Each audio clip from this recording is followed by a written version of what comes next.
അസ്സലാമു എല്ലാവർക്കും നമസ്കാരം. ഞാൻ ഇന്നും ഒരു ഇഫ്താർ സ്പെഷ്യലാണ് കൊണ്ടുവന്നിട്ടുള്ളത്. നമ്മൾ സാധാരണ നോമ്പ് തുറക്കുമ്പോൾ ലൈം അതുപോലെ ജ്യൂസൊക്കെ കുടിക്കാറുണ്ട്. ഞങ്ങൾക്ക് അതുപോലെ തന്നെ ഇമ്പോർട്ടൻ്റ് ആയിട്ടുള്ള ഒരു ഡ്രിങ്കാണ് ഈ പാലൂദ എന്ന് പറയുന്നത്. ഞങ്ങളുടെ ഏരിയയിൽ പാലൂദ എന്നാണ് പറയുന്നത്. ചില സ്ഥലത്തൊക്കെ ഇത് ഉണ്ടാവും, പക്ഷേ ഉണ്ടാക്കുന്ന രീതി ചിലപ്പം വ്യത്യാസമായിരിക്കും. അപ്പം ഞാൻ ഉണ്ടാക്കുന്ന രീതിയാണ് ഇന്നിവിടെ കാണിക്കുന്നത്. നല്ല ടേസ്റ്റിയാണ്. ശരിക്കും ചായ ഇല്ലെങ്കിൽ പോലും ഞങ്ങൾക്ക് ഇതില്ലാണ്ട് നോമ്പ് തുറക്കാൻ ബുദ്ധിമുട്ടാണ്. അത്ര ഒരു നിർബന്ധമുള്ള ഒരു ഐറ്റമാണിത്. നിങ്ങളും എല്ലാവരും ട്രൈ ചെയ്ത് നോക്കുക. നല്ല ടേസ്റ്റിയാണ്. അപ്പോൾ നമുക്ക് വീഡിയോയിലോട്ട് പോവാം. അപ്പോൾ അതിന് വേണ്ടിയിട്ട് നമുക്ക് ആദ്യം ഒരു സോസ് പാൻ വെക്കുക. അതിനകത്ത് 2 ടീസ്പൂൺ നെയ്യ് ചേർത്ത് കൊടുക്കുക. നെയ്യാണ് ഇതിലെ മെയിൻ ആയിട്ടുള്ള ഇൻഗ്രീഡിയൻറ്റ്.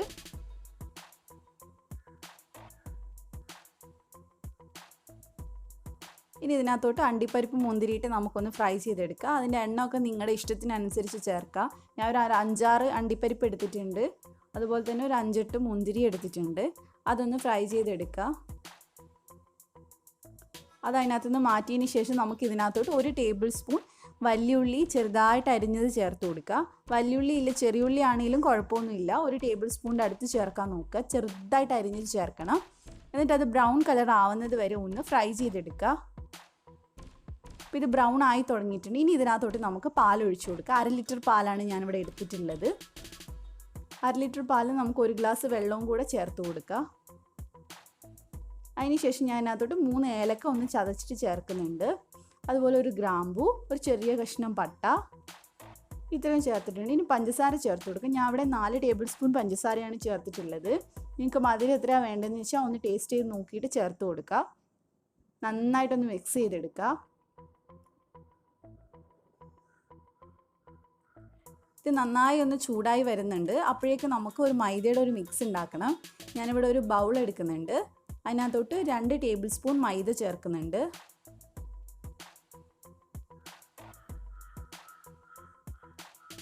ഇനി അതിലേക്ക് കുറച്ച് വെള്ളവും കൂടി ഒഴിച്ചിട്ട് ഇതൊന്ന് കലക്കിയെടുക്കണം. കട്ടയില്ലാതെ വേണം കലക്കാനായിട്ട്. കുറച്ചായിട്ട് വെള്ളം ഒഴിച്ച് കലക്കിയാൽ മതി.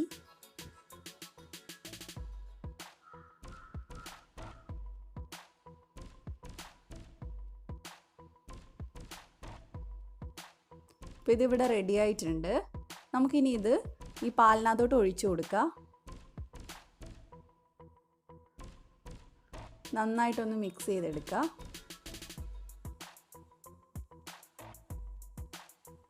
മൈദ ചേർത്തതിന് ശേഷം കൈവിടാതെ ഒന്ന് ഇളക്കി കൊടുക്കുക. ചിലപ്പോൾ അടിയിൽ പിടിക്കാൻ ചാൻസ് ഉണ്ട്. ഇനി ഇതിനകത്തോട്ട് നമുക്ക് ഒരു നുള്ളു ഉപ്പ് കൂടെ ചേർത്ത് കൊടുക്കണം. മധുരം ഒന്ന് ബാലൻസ് ചെയ്യാൻ വേണ്ടിയിട്ടാണ്.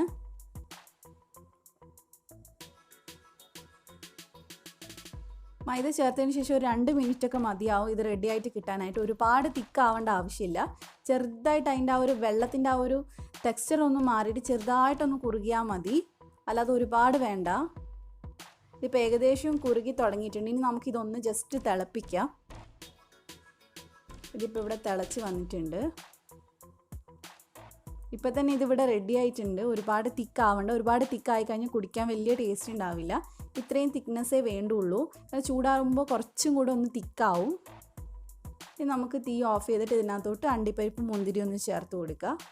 നന്നായിട്ടൊന്ന് മിക്സ് ചെയ്യുക. എന്നിട്ട് ചൂടോടെ തന്നെ സെർവ് ചെയ്യുക.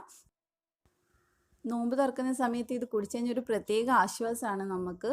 അപ്പോൾ എല്ലാവരും ട്രൈ ചെയ്ത് നോക്കുക. നിങ്ങൾക്ക് എന്തായാലും ഇഷ്ടമാവും. നല്ല എളുപ്പമാണ് ഉണ്ടാക്കാനായിട്ട്. അപ്പോൾ എല്ലാവരും ട്രൈ ചെയ്യുമെന്ന് വിചാരിക്കുന്നു. ഇതുപോലെ തന്നെ ഞങ്ങൾ ഉണ്ടാക്കുന്ന മറ്റൊരു ഡ്രിങ്കാണ് തരി കാച്ചിയത് അല്ലെങ്കിൽ തരിക്കഞ്ഞി. അതും ചെറിയ വ്യത്യാസമേ ഉള്ളൂ ഇതുമായിട്ട്. അതിൻ്റെ റെസിപ്പി ഞാൻ ഇടുന്നുണ്ട്. അപ്പോൾ നിങ്ങൾക്ക് വീഡിയോ ഇഷ്ടപ്പെട്ടിട്ടുണ്ടെങ്കിൽ ലൈക്ക് ചെയ്യാനും ഷെയർ ചെയ്യാനും മറക്കരുത്. അതുപോലെ തന്നെ ആദ്യമായിട്ടാണ് എൻ്റെ വീഡിയോ കാണുന്നതെങ്കിൽ സബ്സ്ക്രൈബ് ചെയ്യാൻ മറക്കരുത്. സബ്സ്ക്രൈബ് ചെയ്താൽ മാത്രമേ ഇനി അങ്ങോട്ട് നല്ല നല്ല റെസിപ്പീസ് കിട്ടുള്ളൂ. അപ്പോൾ ഇനി ഒരുപാട് നല്ല ഇഫ്താർ റെസിപ്പീസായിട്ട് ഞാൻ വരുന്നതായിരിക്കും ഇൻഷാ അല്ലാഹ്. Thank you for watching.